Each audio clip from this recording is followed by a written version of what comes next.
Good morning and welcome back to another video. You joined me about just over an hour outside of Melbourne at a place called Trywell, which I've never been to before, and it's actually the second day of this trip. And I realized after the rush yesterday, up early in Sydney, hopping on the plane, landing, driving to the event, and then taking the cars out to Trywell, that I didn't do an intro, so here it is. But anyway, we're in Melbourne to drive the all-new Volkswagen Amarok. So this is the first Amarok that they brought to Australia since, I think it was 2015, the first new model, and it's based on the Ranger. So the teams have worked independently on a lot of it, the interior, exterior, but it shares the same basic platform and powertrains. The core, which is the entry level to the Amarok range, starts at 53, I think $10 below $53,000 before on-road costs. Style variant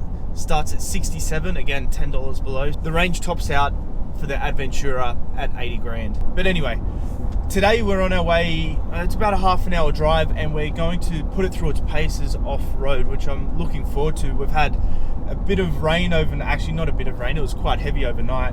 So I believe that everything should be quite muddy, which will give us a good chance to use all the terrain modes that the Amarok has to offer. So that'll be fun. Let's get into it.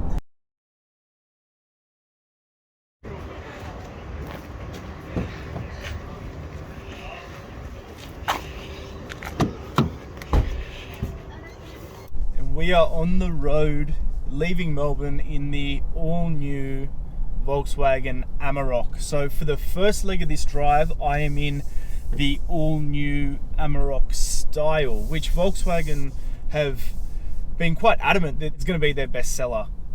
They have said that this will take up about 60% of the sales volume for the Amarok range. So I'm going to be very interested to see how this drives. Inside, at first glance, it is very nice. Actually, I really like that there's buttons and not all the touch sensitive stuff that they use in the Golf.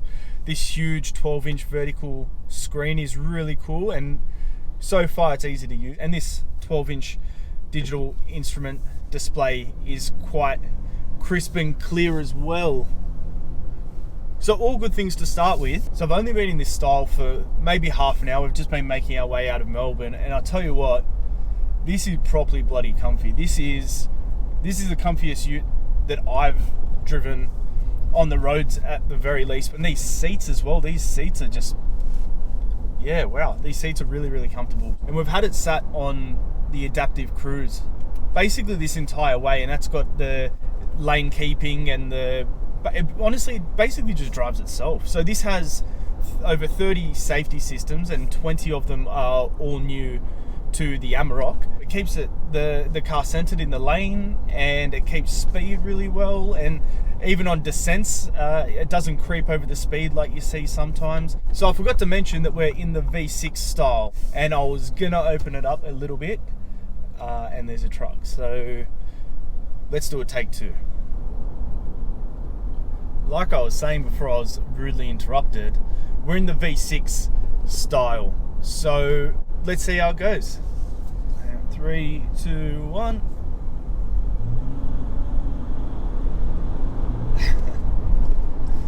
That's pretty grunty for a ute. There's plenty of pickup there, but they've got the 2-litre bi-turbo as well, which has been in the Rangers for quite some time. This is obviously the new one in the Ranger as well.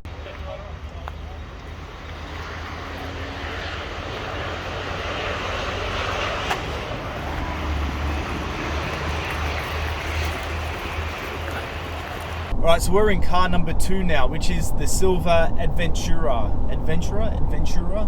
And immediately hopping in, I can tell the suspension tune is different on this. It's not as comfortable as the style. Still all the same kind of creature comforts, but yeah, this suspension tune, straight away I can tell that this ride is a lot stiffer, and I prefer the ride in the style. So I've snuck out quickly in the new PanAmericana, which is kind of the joint top of the line Amarok next to the Aventura, and they kind of have different purposes, where this is like the all off-road lifestyle car. The Aventura is more kind of the city version of that.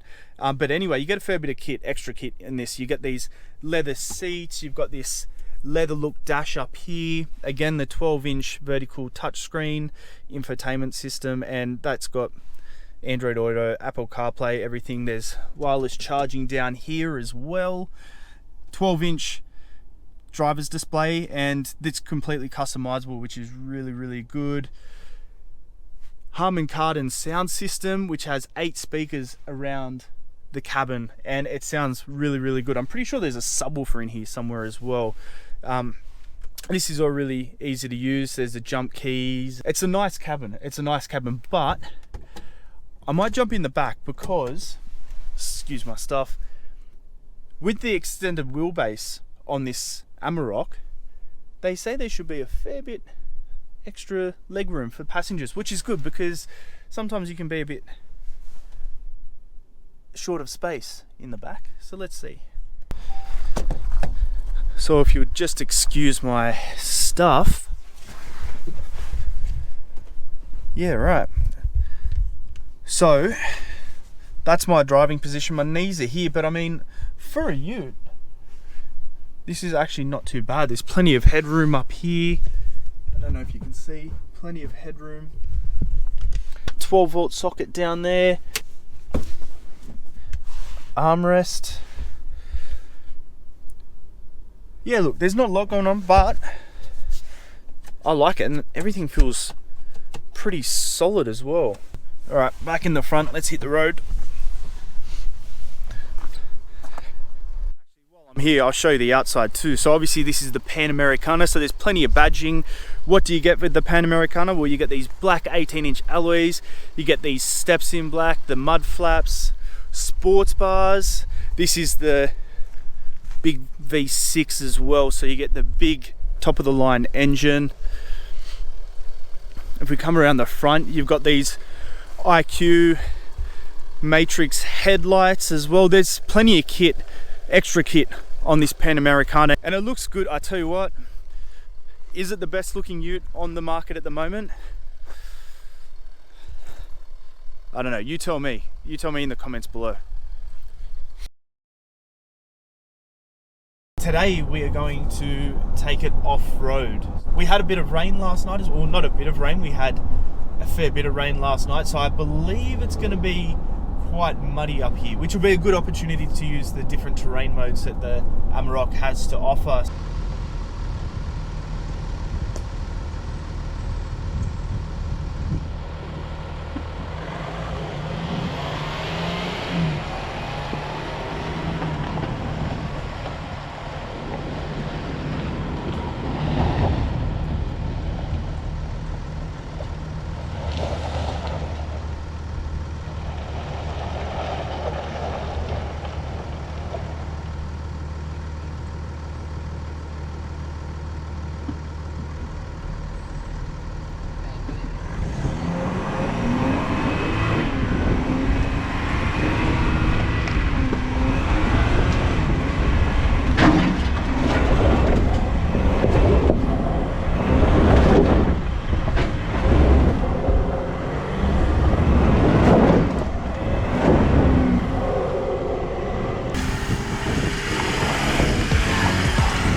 So we just wrapped up the off-road part of our driving loop with the Amarok, and this thing is a proper off-road. It's really, really fun.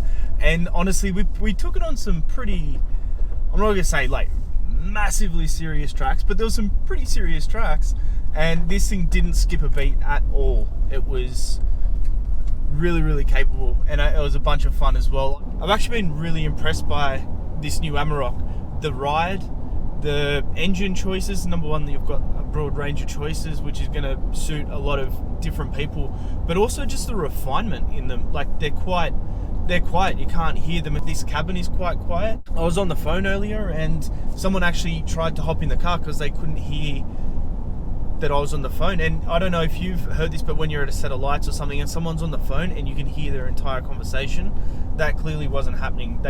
Someone couldn't tell that I was on the phone. So there's also that, I suppose, privacy aspect of it.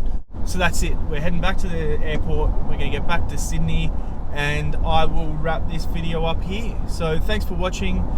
Give it a like, give it a comment if you could. It all helps grow the channel. In the next one.